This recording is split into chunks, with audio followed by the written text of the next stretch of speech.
I'm 38 years old, and if I could write a letter to my younger self, this is exactly what I'd say.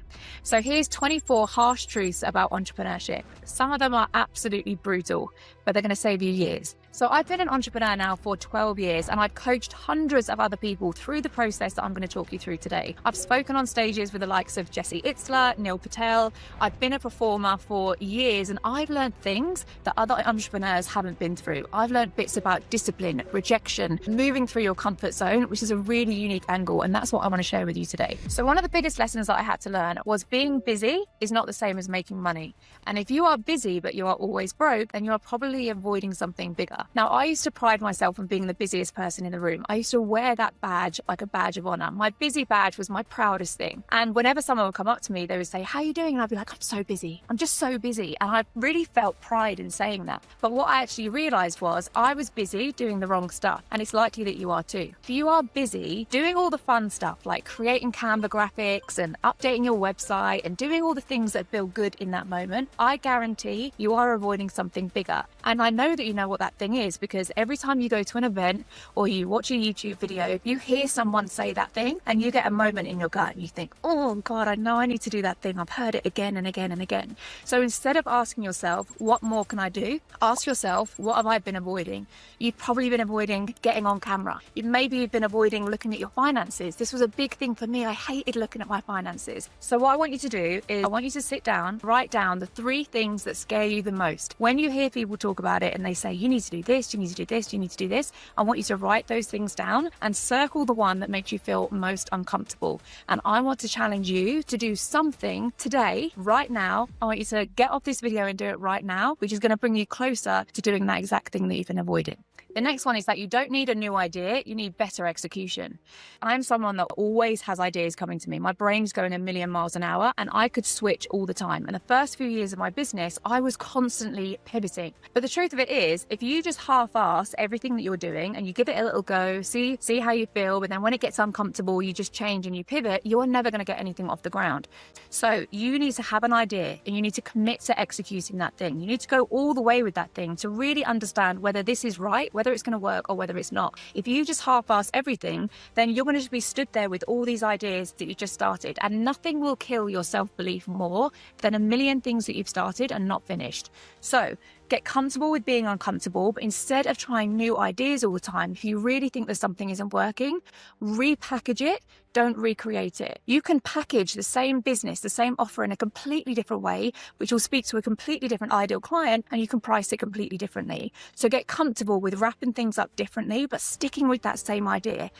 If you imagine that this is like you've got airplanes on a runway and you are going to give all the fuel to one airplane, that airplane needs all the fuel in order to get off the ground. If you keep chopping and changing and trying and dabbling a load of stuff, you are splitting a fuel tank between 5 different planes. None of those planes are going to get off the ground if you are just putting half your fuel in all of them. So commit to executing. If you have an idea, decide that you're going to go all the way to fully decide whether this is going to work or not. So one of the hardest things when you're starting out is that you're going to have a million ideas. And especially if you are someone who consumes a lot of YouTube content, you're going to hear someone over here saying they made £1 million doing this strategy. Someone over here saying they did £1 million doing this strategy. And you're going to chop and change and think, "Oh, okay, well, that's the way to make it." The most important thing to think is, how do I want to make that money? And what business models or what opportunities match my skills and match who I am? Everything works. Everything can make you £1 million if you really want to go for it and if you're really going to execute it. But you have to ask yourself, what is it that suits me? What matches my skill set, my passion, the thing that I'm passionate about? Because if you're not passionate about this and you're only doing it because matey boy on the YouTube said that he made a load of money from it, you're not going to go all the way with it. So first of all, this has to connect with you and has to be something that you are passionate about. But also just trust that anything that you go all the way with will be successful if you commit to it long enough. So don't get distracted by all these shiny objects around you. So the next one is that everything you say yes to means you have to say no to something else. So again, if you dilute your attention and you dilute your focus, you are then pulling away from that main thing that you're going to be driving in order to build your business. But as a people pleaser myself, I found myself in the early days saying yes to everything. Not only yes to all the opportunities that I could see, but also yes to everything that people wanted from me. So we all have demands in our lives. We have parents parents, we have partners, we have kids, we have grandparents, we have jobs, whatever it is. And everyone is going to want something from you. And if you say yes to those things because you're a people pleaser and you don't want to let them down, you don't want to disappoint people, you are saying no to something that is more important to you. So this actually leads me on to my next one, which is that no is a full sentence. I used to over-explain myself so much. So for a long time, I said yes to everything. Everyone's priorities would come above mine, and I would always say yes. And then finally, I got to the point where I realized I need to start saying no to people and prioritizing myself and my goals and my dreams. That is really hard to do when you got in the pattern of always saying yes. So what I found myself doing was when I started to say no, I would then over-explain it. So I would say, oh no, I can't do that thing because I need to do this thing and someone's going to come here and it's really important to me. And I would just go on this thing and I would talk myself out of this, and the whole experience of saying no felt so uncomfortable, not only for me but for them as well. And the best piece of advice I ever got is that no is a full sentence. When someone says to you, can you do this for me, you just say, no, I can't, and then you wait, and then there's a little bit of silence, but you don't say anything else. It is the most important thing. It is so uncomfortable at first, but it's such a powerful thing. When you start to say no, you are saying to people that I have a strict boundary. These are my boundaries. And what will happen is if you don't do that, people will push. And suddenly your boundaries are going to get completely non-existent. So you have to think of this like children. If my kids come to me and they say they want to pack a Haribo before bed, I'm going to say no. I'm not going to say no because it's going to rot your teeth and blah, blah, blah. That is a firm no for me. So you kind of want to think of this in the same way. And no is a full sentence. You are well within your rights to just say that and then shut up. The next one is that the most successful people that you see online that you admire have the exact same fears and doubts and insecurities that you do. This held me back for a long time. I always thought I can't be a public speaker because I got a fear of public speaking. I thought I can't go on camera because every time I went on there, I would just break out in a sweat and I'd get all weird and say weird stuff. And I thought I'm never going to get there. And I used to look at these people online and think, well, it's fine for you. You're so confident on camera. You can do all of these things. But here's something I want to let you in on. I'm a massive introvert. I really don't like being around a lot of people. Getting on camera like this is not something that I find comfortable. But I realized when I started actually meeting these successful people that I'd looked up to and I admired and I spent some time with them, I realized that 9 times out of 10, they are more insecure than I am. And actually that never goes away. And so learning to get comfortable with that feeling and moving anyway is the thing that's going to move you forward. Don't ever wait until the insecurity goes. You don't have that fear anymore. It just feels comfortable because you're going to be waiting forever. That will never go. And actually, the more successful you become, sometimes the fear gets bigger and bigger and bigger. So don't think that anyone that you're watching online has anything that you don't have. All they have is the ability to do it anyway. Which leads me on to this, which is your weird quirks are your superpower. When I was younger, I used to think I was so weird. I really wanted to fit in with everyone else, but I was just a bit strange. I'd say some things that were inappropriate that I shouldn't have said. I had weird ways about me, and I was always trying to change myself to fit in. And I found that when I first got into the world of entrepreneurship and I started learning from all these gurus online, I was trying to become a carbon copy of them. I would try and be exactly like them and speak like them. And I look back at some videos now and I'm like, why have you got an Australian accent? It's because I was watching Daniel Priestley. I was thinking, what is this accent you developed? But you need to understand that your weird quirks now, who you are, that special thing about you that no one else has, is the reason why someone is going to be so captivated to you.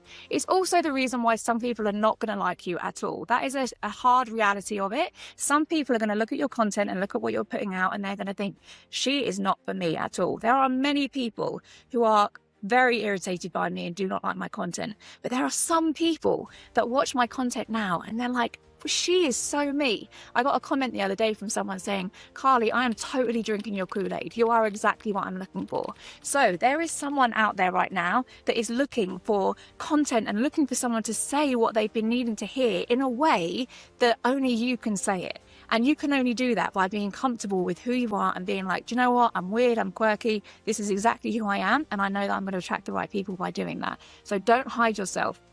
Don't start playing small. Don't shrink yourself to try and be a carbon copy of all the other people around you, because that weird thing about you is the exact thing that's going to catapult you to where you want to get to. Which leads me on to this. Confidence comes from action, not thinking. There is nothing more powerful than doing the thing that you need to do in order to give you the confidence to do that thing. For ages, I would just sit and I would think about what I need to do and how's this going to go, and I would just try and overthink it. But the most powerful thing you can do is actually just take action, any action. Whenever there is something that you need to do, whether it's getting on a video, whether it's speaking to someone, whether it's going up and having a conversation with someone that really makes you nervous, take an action, take that first step. Set up the camera. For me, I hated getting on video, and so I would book a studio. I booked a podcast studio because I knew that there was no friction there. I had to show up because I paid for it. So do something that is an action step towards that thing you need to do, and you will be so surprised with how you get the confidence to do it. Because once you've done something, you've done it. That's something you've ticked off, and you can keep moving on. And gradually your skill set and your growth starts to expand because you're doing the thing and you're not just thinking about doing the thing. So the most important thing is to just take action, just move. Don't overthink it and just take that first step. Don't try and take what the big step is, the first step towards that thing. Which leads me on to my next one, which is messy action is better than no action at all. This has probably been the single thing that has created the success in my life. Once I learned how to take messy action, when I didn't know everything, when I didn't know what the next step looked like, when I didn't know all the answers to everything that I needed to do, that's the thing that's helped me move faster because I learned how to fail fast. Now, if I have an idea of something, I have done that thing and I probably failed 5 times before someone has even got out of the gate. And that learning and that failure is what has enabled me to then make a success of whatever it is that I'm trying to do. So I did this with my first SaaS company. I first came across Go High Level. I learned about their SaaS program and I thought this is something that I wanted to do. And instead of waiting until I knew everything about the platform and I'd researched and read all the books on building a SaaS, I decided to put out a wait list and set a launch date. I knew nothing about this platform, but I knew that I wanted to move. And so the first thing that I did was I took that inspired action and I made myself accountable to a goal. But secondly, I just took messy action. I did so much wrong. There were people that joined the SaaS that had no idea what they were doing. I didn't onboard them properly. I had no idea how to actually move these people through a process and how to set them up. But guess what? 2 weeks later, those people were being onboarded. They had a great experience and they were leaving me rave reviews. That's because in that 2 weeks, I had people moving through and I knew the process and I knew what I needed to do in able to support them. If I had have sat and done a whole Notion board and written out all the points of how to onboard the best person, blah, blah, blah, it never would have worked. So messy action is honestly so powerful. Don't wait until you know anything. Just move and your confidence and skills and knowledge will come as a result of that. So one of the biggest things that I had to overcome was shifting my identity. I now run a SaaS company. I'm about to launch another SaaS company. I now audit businesses and consult with businesses that are doing 1 to 5 million. And I'm sitting in boardrooms full of men and advising them on how to run their business. Now, as a backstory, if you don't know my story, I started out as a professional dancer doing musical theatre. I cannot tell you the imposter syndrome that I had to go through in order to get from being a dancer, kicking my leg and dancing around a West End stage to sitting in that boardroom and speaking to men and advising them on how to build their multi-million-pound business. That has been a huge shift. So if you are looking at anything that I'm telling you today and thinking, yeah, but I can't do that, I'm not that type of person that does that, you will reinvent yourself so many times before you get to the point that you are actually running a SaaS company or running whatever it is that you want to do. You don't go from this point to this point with no growth in between. It's not a quick jump over. And so what you need to get comfortable with is reinventing yourself and shifting your identity every time and thinking, I'm not that person today, but this is the person that I need to be, and these are the steps that I need to take in order to get to that point. So the harshest thing about shifting your identity and becoming who you need to be is that you are going to piss off a lot of people along the way. There are going to be people around you that loved that small version of you. They loved when you grew up together and you talked about the things that you did together, and you'd moan about the weather, you'd moan about not having any money, you'd moan about life together. There's a real comfort in that. And suddenly when you break out of that and you are looking for a bigger life, you shine a light on them and the fact that they're not making those moves. And that can be really uncomfortable, and it can actually create a lot of resentment from them to you. It is a really tough process to go through, but what you have to understand is that yes, you may be pissing off these people around you, but that's their choice not to move with you. You can't be held back by these people that don't have the discipline and the focus and the passion to grow themselves and be the best version of themselves. So you're going to piss people off around you, but do you know what's even more disappointing? Pissing off yourself yourself and disappointing yourself, but disappointing the people that mean the most to you. I know that by not becoming the version that I need to be in order to create the life that I want for me and my family, my kids will look at me and one day think, she didn't do anything. She stayed the same. She didn't become who she was meant to be, or she was held back by fear. She didn't do things that scared her. Or they're going to look at me and they're going to say, my mum did anything. She was so fearless. She broke through barriers. She did so much stuff that she was scared of. And because of that, I'm going to be the exact same. So everything that you do is teaching a lesson to those people around you. And if you have kids, they are watching everything and you need to be an example to them. Now, this is a big one that's helped me a lot. Life and business goes in seasons and you just have to roll with it. There are going to be times in your life where it feels like everything is crumbling. It feels like your life is stressful, the kids are stressful, your work is stressful, and everything is just crumbling around you and life feels heavy. Your business feels heavy. It feels like nothing's working and you're just pushing a boulder upstream. But 3 months after that, it's going to feel like you're flying. And if you look at your year from last year, there will be moments where you felt like nothing was working. And there'll be moments where you felt like you were totally in flow and everything is coming to you. So if you are in a moment where it feels like everything is tough, don't make any reactive decisions in this moment. Don't do anything crazy and decide, I'm going to give up my business. I'm not going to do this anymore. Just trust that you are in a tough season right now. And then probably 2 months, 3 months later, you're going to be in a season where things feel good again. So for example, if you're in one of these moments where it feels like everything is chaotic and everything is feels really, really heavy, remind yourself of a time that you've gone through this before, and then remind yourself of what happened after that. So it's likely that 6 months ago, a year ago, you were in a very similar position. You felt low, maybe you felt depressed, maybe you felt like things weren't going your way. And I want you to look at what happened 2, 3, 4, 5 months after that. What period of time happened after that? Because if you can go back and look at the evidence and the patterns of your life, it's going to give you the confidence to know, okay, I see what's going to happen here. I trust the process and I see that we're about to move into lighter times. So don't ignore the past. There's some things that you probably want to let go of, and there's some things that you probably just want to think, oh, I'm going to close the door on that year. That was a rough year, but don't do that. You've lived through that for a reason and you've got experiences and lessons from that. Don't let those tough experiences not empower you in your future, and don't let them be just a wasted experience. Go back, analyze the patterns, have a look at what happened over that year and remind yourself of what happened back then. Remind yourself of that crazy time in your life and what came out as a result of it. What did you learn? How did that enable you to grow? How did that shape you to be the person that you are now? Because there are so many lessons in the period of time that you're in right now. And I guarantee you are going to look back on this moment right now and you're going to think, I'm so grateful that happened. So the next lesson that I had to learn is that your instinct is eventually going to become much more powerful and smarter than any guru that you can see online. There is going to be a point where you are consuming so much content and you are watching loads of people, you're taking courses, you're joining masterminds, and you are just consuming. There comes a point where you know everything that you need to do. You just need to start trusting your instinct and allowing your instinct to then guide you. You become your own mentor. If you are always relying on someone else to tell you what to do and what decision to make and what's right or wrong for you, you are completely missing the point. The real skill is learning how to tune into yourself and trust your gut. Now, this sounds much easier said than done. Many people will say, just trust your gut, just go with it. But a lot of the time you're thinking, but I don't know what my gut is saying. I don't understand it. But what you can do is you can start to test it. One of the most powerful things you can do, by the way, is actually ask yourself the right questions. A lot of the time you have all the answers that you need inside you. You're just not asking yourself the right questions. So if ever you're feeling torn and you feel like you need someone else to make the decision for you, just sit with yourself, have a little bit of quiet and ask yourself, what do I think about this? If I was to do this, what would happen? And ask yourself these questions internally. And then whatever comes up, whatever you think is your instinct, just test it. So when I was first trying to do this, obviously it's really hard to just tune into yourself. I'm not very woo-woo, so I'm not very good at that.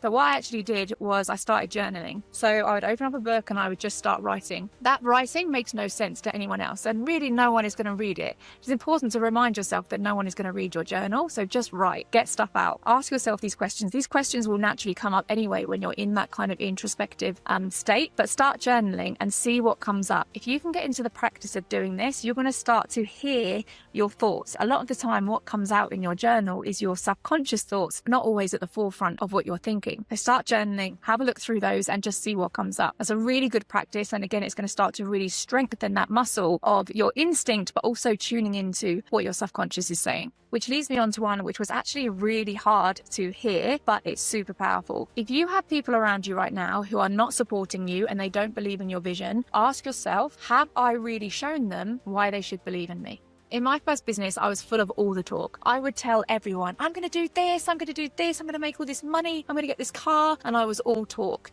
But none of my actions matched up to any of that talk. And I was finding that the people around me would start rolling their eyes when I would talk about it. And they'd be like, yeah. And they didn't believe in me. And when I said I wanted to invest in this thing or do something else, they would say, I don't know if it's going to be right for you. And I got a lot of doubt from people. The reason was that I didn't show them. Why should they believe in me when I said I was going to do something in my business, when I said I was going to start showing up on camera and I didn't do it? Why would they start believing in me? So sometimes the reason that people aren't believing in you is not because they're arseholes, it's because you're actually just not showing them why they should. So ask yourself and really check in with yourself, is the action that I'm taking today proving to them why they should believe in me, why they should go on this journey with me, and why they should put their trust and their faith in this process that I'm going on? So a lot of the time, it's not actually that they don't believe in you, it's because you're not proving to them why they should. The next one is that motivation is fueled by recognition. Now, I don't mean recognition from other people. If you are only motivated when you get recognition from people around you, when people are telling you that you're amazing, you are really going to struggle in this game. There was a time in COVID where obviously we were all locked down and I wasn't speaking on stages anymore and I wasn't doing these live events and I didn't have people around me telling me how amazing I was and kind of fangirling around me. And I realized that that actually had a big impact on my self-belief and my self-worth. If I wasn't getting this validation from other people, I really noticed that in myself. So I learned that I need to be the one that recognizes myself. And what I had done for such a long time is that I would set these big audacious goals and I would only celebrate once I got to that point. Now, these would be 2-3 years away. And when I actually finally reached that point of achieving it, I would do this celebration for like a day. And then the next day I was on to the next thing. And I was wondering, why am I struggling with motivation? Like, this feels so hard. And so what I decided to do was, instead of waiting for other people to show me recognition and to validate me, I started showing myself recognition for the tiny little things that I was doing. And I did this through a celebration anchor. So for me, when I did something that was good, so if, for example, if I said that I was going to put 4 videos out and I did, or if I said I was going to speak to this person, or if I said I was going to sign this client, I decided to have a celebration anchor where I would go and sit in the hot tub with a glass of wine. And that was a moment of recognition for me that I was celebrating. It wasn't this big song and dance, but I was just celebrating myself and recognizing that I had done something and I had achieved something. So think of what you can do to show recognition for these small things that you're doing all the time. Don't underestimate how much you should celebrate that first video that you put out, or that first client that you sign, or that first 10K that you make. These are big things, and don't just wait until you're earning 100K and you've got 100,000 subscribers on YouTube before you start celebrating. So break down your goals into these tiny micro achievements and make sure that you celebrate every single one at every point with this celebration anchor. Now, what is a celebration anchor? So essentially, a celebration anchor is a habit that you start to get into where your body, your nervous system, and your kind of body makeup starts to recognize that you've had a great day, you've achieved something good, and this is how you choose to celebrate it. Now, one of the hardest lessons that I've had to learn is that rest is more important than pushing through. Again, I used to pride myself on being this in hustle mode. I was the busiest person, the hardest worker. If I was literally dead on the floor at the end of the day with blood on my table, I'd be like, okay, good. I've earned my rest. Rest should not be earned. This is not something that you only get once you have completely given everything. Rest is one of the most powerful things you can do in order to actually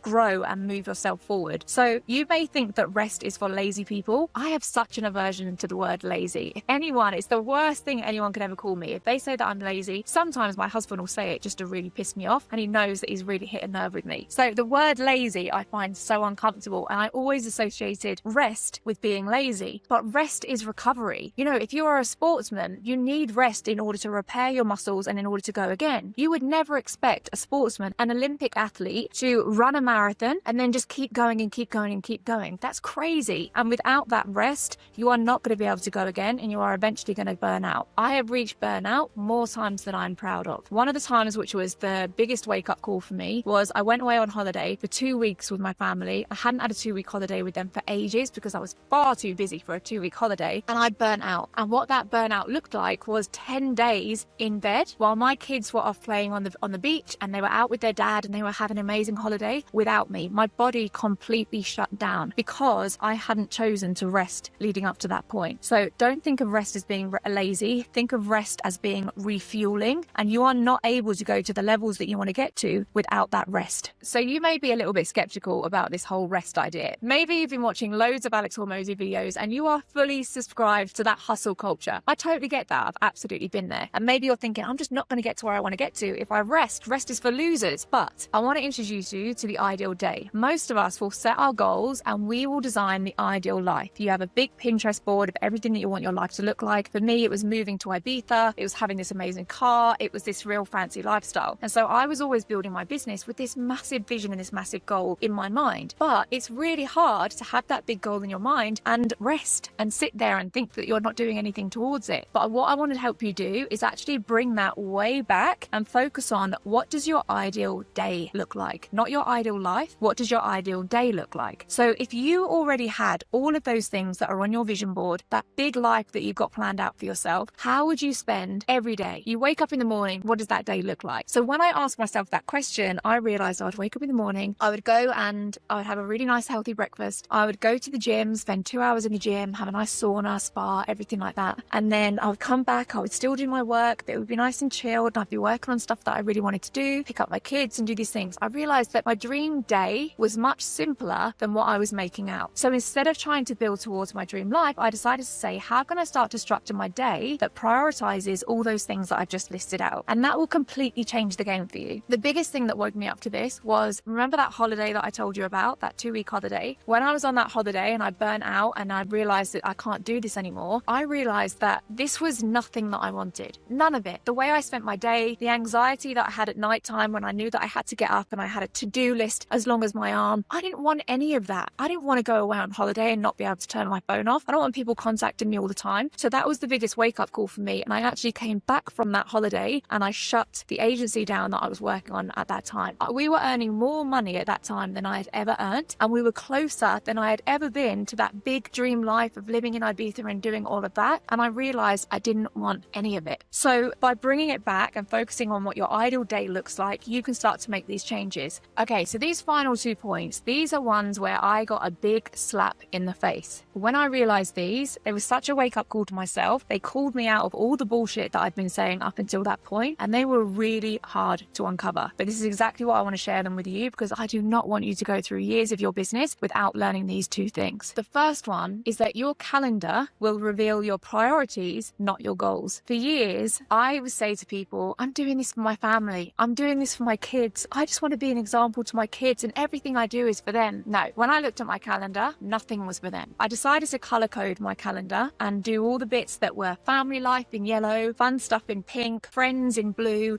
and work was in red. My entire calendar was red. You cannot say when you look at that calendar that you are doing it for your family or your friends or your life or your health if none of those colors are in there. And it was so hard to realize that everything that I was doing was not for my family. And actually, this was just a really nice Pinterest quote that I've been telling to everyone, but actually I wasn't living it. So in exactly the same way that I said to you before about curating that day, first of all, look at your calendar and see where your priorities lie, because it is going to tell you exactly where they are. If you're saying that you are passionate about health, but there is no gym workouts in there, if you look at your online banking account and you're talking about how health is so important to you, but there's 3 trips to the McDonald's drive-through, hello, that is a wake-up call that that is not one of your priorities. So have a look at your calendar. First of all, see what is going on, and then color code the things that are most important to you. It might be health, it might be family, it might be friends, it might be your parents, it might be work, whatever it is, get those color coded and get those in your calendar.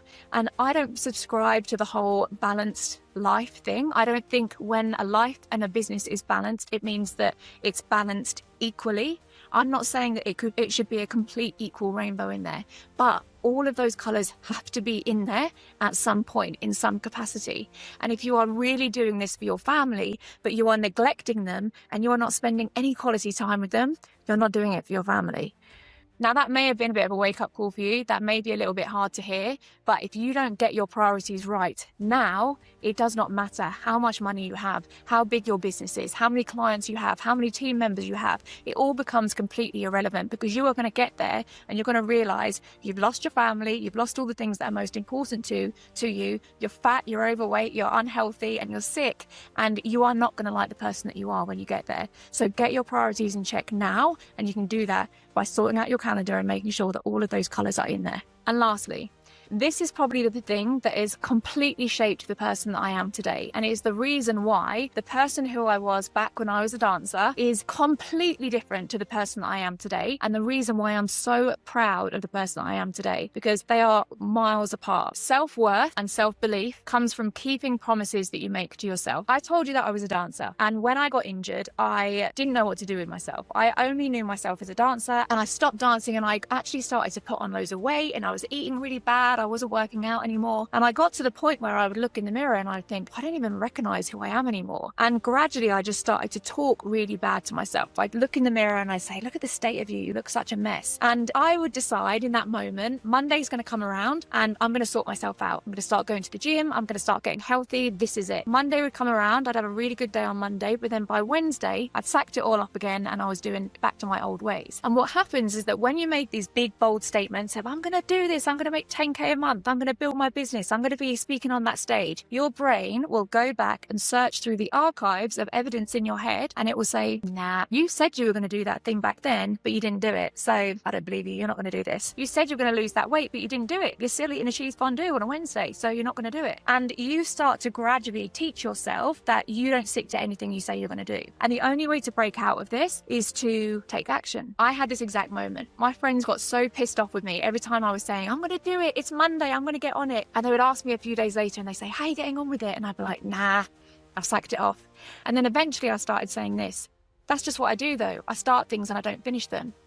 And I created an identity for myself in that moment. I became the type of person who starts things and doesn't finish them. So every time I said I was going to do something, my brain went back and looked through the evidence and it said, no, Carly starts things and she doesn't finish them. So I realized the only way to break out of this is to start saying I'm going to do something and actually fucking doing it. It is so easy when you think about it and it's so simple, but you have to do the thing you say you're going to do. So for me, being an all or nothing type of person, I decided that I would enroll in a bikini bodybuilding competition. I decided the only way to break out of this was to do some big, bold action. I enrolled in this bikini competition. I trained for 9 months. I worked out twice a day for 9 months. All I ate was chicken and rice and peas, and it was so dry and so boring. But eventually I got to the point where I stepped on stage. I competed in that competition. I came second, I earned my pro card, and the most powerful thing that happened in that moment was that I taught myself that I can do anything that I can set my mind to. So every time you break that promise to yourself, recognize that you are chipping away at your own self-belief. If you don't believe in yourself right now, it's because of your actions. It's not because of what someone said to you before. It's not because of what blah blah blah thinks about you. It's not because of the way that you are raised. It's because your behavior right now and your actions and habits are dictating how you feel about yourself, and only you can rebuild that and raise you up to where you need to be.